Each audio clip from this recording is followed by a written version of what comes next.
ver agora para uma entrevista, como eu disse, para a gente aprofundar aí esse momento histórico, entender melhor os próximos passos, o que acontece agora para que esse cessar-fogo de fato se torne um momento, um período de paz duradoura no Oriente Médio. A gente recebe aqui no Entre Nós a Denise Roushacker, que é professora de Relações Internacionais da ESPM, doutora em Ciência Política pela USP. Muito obrigada por falar com a gente ao vivo. Uma boa tarde. Boa tarde, o prazer é meu estar aqui com vocês. A primeira questão que eu queria te colocar é justamente essa. Nós vimos uma cena emblemática, histórica, da troca dos últimos reféns por prisioneiros, emoção dos dois lados, do lado israelense e também no território palestino, mas isso é, de fato, um momento histórico de uma grande esperança que se acende na região da Palestina. O que é necessário acontecer agora para que, de fato, essa esperança se torne paz e uma paz duradoura?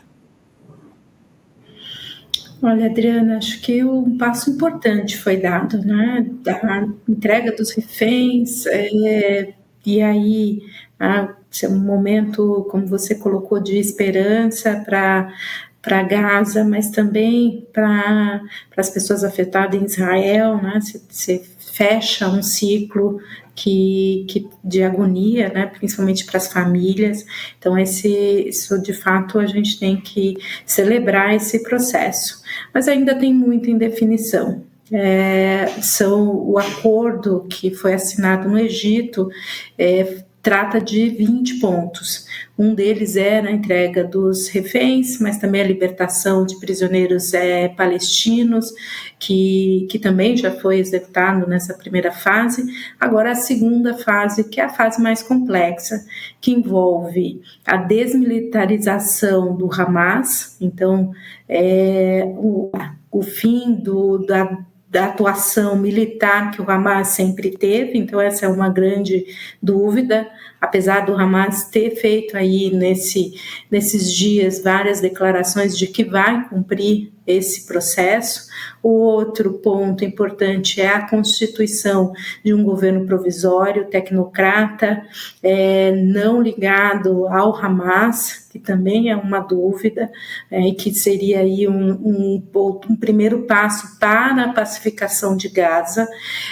Há o aumento e a abertura da ajuda humanitária e, por fim, também a reconstrução de Gaza como um todo, que vai depender aí de um esforço internacional muito forte e que vai ser necessário um grande volume de recursos pelo grau de destruição que se vê nesse momento agora com a retomada aí das pessoas voltando para as suas casas, encontrando o quanto destruído. Do ponto de vista de Israel, as dúvidas também são grandes, Primeiro, uma grande desconfiança com relação ao Hamas, que o Hamas vai cumprir todos esses pontos, mas também o quanto Israel vai permanecer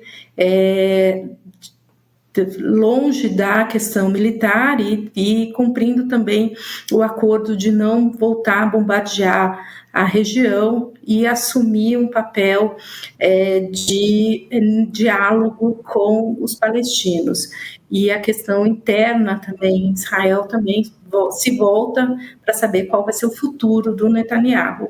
Então, a gente tem muitos pontos, é uma situação complexa, mas o primeiro passo já foi dado e um passo importante para que a gente consiga, de fato, construir um processo de pacificação. Agora, muitos analistas e muitos especialistas em Oriente Médio têm colocado que é importante que a pacificação, de fato, só vai vir quando a gente tiver a construção de 2 estados e que esse ainda é um horizonte muito distante para se conseguir nesse momento. Professora, quão factível é desses pontos de destaque que a gente fala aí do Hamas, a construção de um governo tecnocrático sem qualquer influência de um grupo terrorista que a gente viu aí já no último fim de semana, voltou a colocar homens armados nas ruas porque disse que era necessário garantir a segurança. Existe uma disputa também interna ali na faixa de Gaza por poder. Quão factível é, na sua avaliação, um governo tecnocrático forte o suficiente para conseguir tomar o controle ali da faixa de Gaza?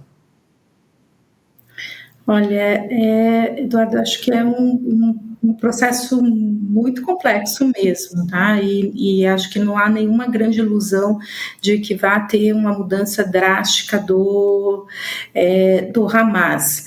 Por outro lado, há uma pressão forte junto à autoridade palestina para que ela assuma esse papel, mas, de fato, ainda há muita preocupação se vai conseguir se estabelecer.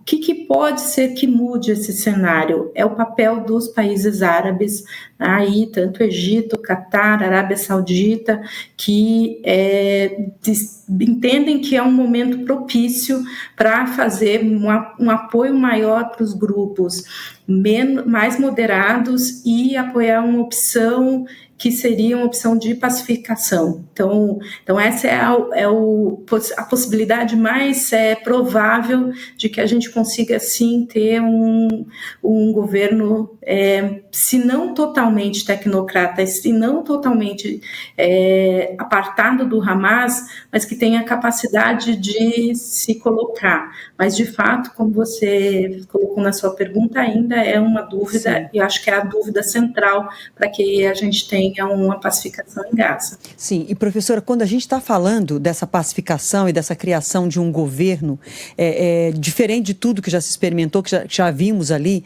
a gente está falando necessariamente, do ponto de vista político, de uma autoridade palestina reformada, que não seja sob o comando de Mahmoud Abbas. A gente está falando do Hamas deixar de ser um grupo terrorista, deixar de estar militarizado para se tornar um grupo político. A senhora acredita nessa hipótese? Isso falando do lado palestino. E do lado israelense, a gente, para ver a paz progredir, se tornar de fato uma realidade, a gente está falando de uma transição de poder também em Israel, saindo das mãos de Netanyahu para um grupo mais progressista? Seria necessário tudo isso acontecer para a gente de fato acreditar que um dia podemos caminhar para 2 estados, por exemplo? Olha, eu acho que a gente poderia ter um meio termo, tá?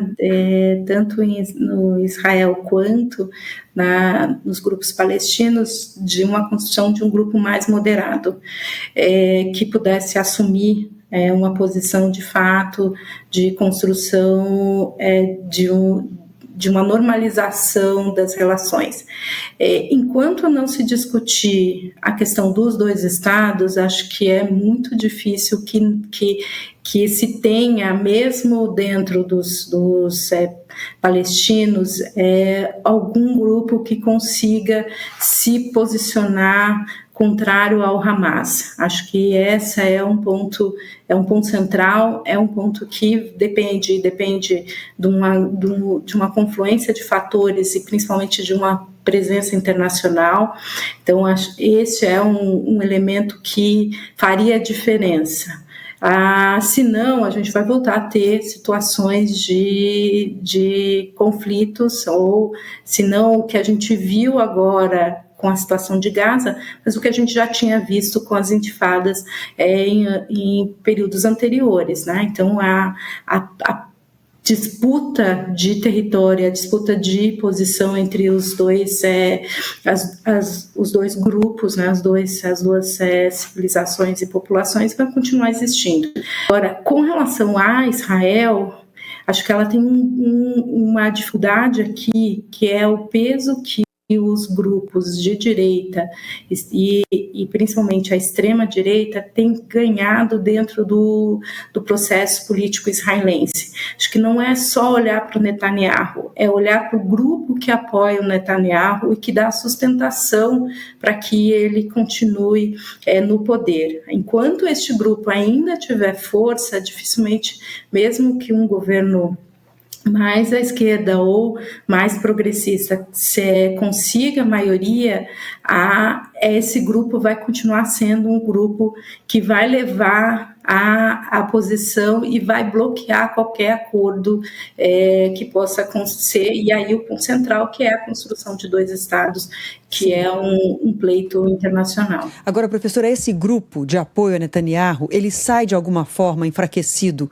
com esse dia de hoje, com o discurso de Donald Trump, uma vez que a gente viu na boca do presidente americano a palavra harmonia, que o Oriente Médio entende que só existe com 2 estados, embora Trump não tenha defendido com essas palavras a criação de um Estado palestino, ele defendeu uma nova era para o Oriente Médio, o fim da era do terror. Então, esse discurso de Trump, em que ele defende uma nova era e que a gente escuta o aliado histórico de Israel afirmar que o importante é a paz e não a segurança de Israel, que sempre teve em primeiro, em todos os discursos, em primeiro lugar nas palavras de Netanyahu e do grupo que o apoia, isso representa o enfraquecimento desse grupo? Olha, Adriana, de certa forma, sim, esse grupo vem se enfraquecendo, né, em função de toda a pressão internacional, né, e dos problemas gerados pela questão da guerra, mas é também um grupo que tem ainda uma força interna, né, na capacidade de mobilização. E para esse grupo enquanto os atores, os seus vizinhos, entendem que Israel não tem a legitimidade de existência, a posição israelense deve ser de se manter numa lógica defensiva constante. Tá? Então, o que o Trump está colocando, e algo que o Trump já tinha posto lá no seu primeiro mandato, que a normalização das relações entre Israel e os outros países da região, e com os acordos que foram feitos, os acordos de Abraão, o estabelecimento de um relacionamento, seria o caminho para conseguir pacificação no Oriente Médio. Quando o Trump está falando nisso, ele está falando é preciso normalizar o relacionamento e buscar formas, e principalmente econômicas, de ampliar as relações entre esses países. Nessa questão, o Trump traz até uma visão liberal, né, muito distinta do que a gente tem visto em outras áreas do discurso dele. E ele entende que isso é um interesse não só dos Estados Unidos, mas é um interesse também dos países árabes. E o outro fator que eu acho que é importante, quando a gente olha para Estados Unidos e Israel, é que havia um consenso muito forte nos Estados Unidos de apoio a Israel, que era bipartidário, né, entre tanto democratas quanto republicanos.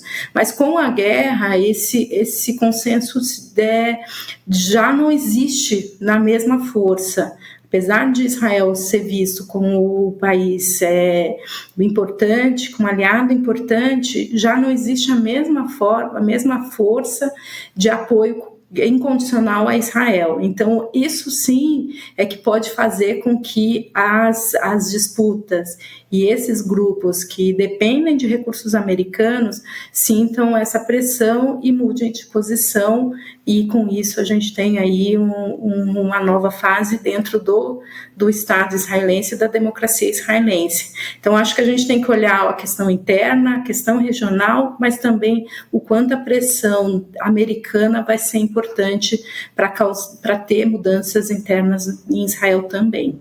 Bom, a gente conheceu então um pouco mais desses desafios a partir de agora para a manutenção desse acordo de cessar-fogo, para o avanço ainda desse acordo de paz. Muitos discursos hoje, a gente tem que ver a partir de agora como é que isso tudo vai ser colocado em prática. A gente agradece sua participação por aqui, professora de Relações Internacionais da SPM, Denise Roushacker. Até uma próxima. Eu que agradeço. Boa tarde. Obrigada demais.